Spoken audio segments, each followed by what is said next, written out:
This is a conversation that we need to have. This is a topic that we need to discuss. I made a video called Uruguay People Have Very Little Native American DNA?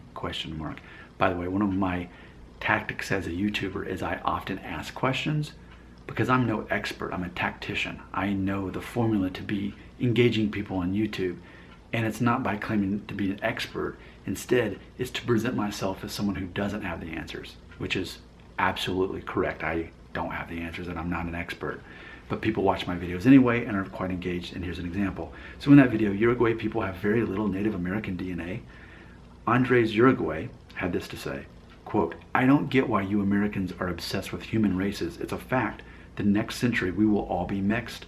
In the States, you need to fill out forms indicating your own race. So I'm wondering, how can you do that? What monitors are used to measure that? And the other thing I don't understand is why people in the States speak different accents according to skin colors," end quote.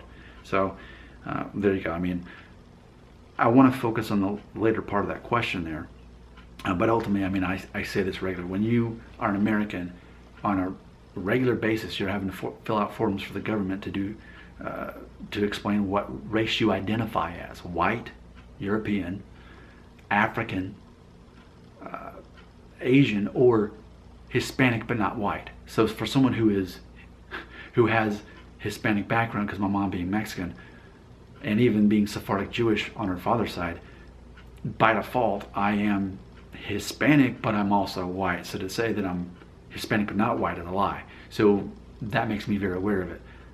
But we have to fill out these forms because our government and other agencies and even companies where you apply for a job, they want to make sure that they give you a fair shot, especially if you're a minority. That's part of how things work, especially if you're wanting a job that has contracts with the federal government. They want to make sure that if you're a minority and you identify that way, that you're not overlooked. So that's how it is here in America. And as far as why I'm obsessed personally, I just know it's a hot topic. People like talking about it, so therefore I'm going to make videos about it because I'm good at engaging people on YouTube, even though I'm definitely not an expert. But when he talks about people in the United States speak with different accents according to skin colors, let's talk about that. I take it for granted. I'm aware of this, but ultimately, yeah, I mean, I think the most obvious thing is for Black Americans, there's a certain accent, if anything, that resembles a Southern accent to some degree. But for the most part, Black Americans, whether they're from Ohio, California, Texas, there's going to be a similar overall accent that you're going to hear there. Most of the time, definitely not all the time, but most of the time you're going to hear that accent from different parts of the country, but simply because of their skin color. And we could say this often is the case with Mexican Americans.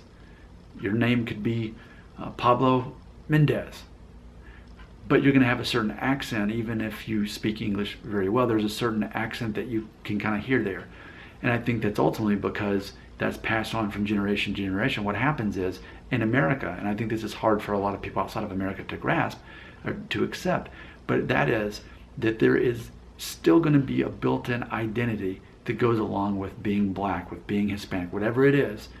There's that built-in concept. So, because growing up in the 80s and 90s, I was told, at school and on TV, you should be colorblind. You shouldn't judge another person by the color of their skin. You should be colorblind. We're all the same. But in reality, that's not the truth. The show The Office was the first time I heard it legitimately said, and that is, no, we definitely are different. We have our own identities based on our skin color, which are based on our culture. It was a different experience for someone growing up Black than it was white, even if they grew up in the same city. There's a different perception. There's different challenges. And to deny that is to deny the person.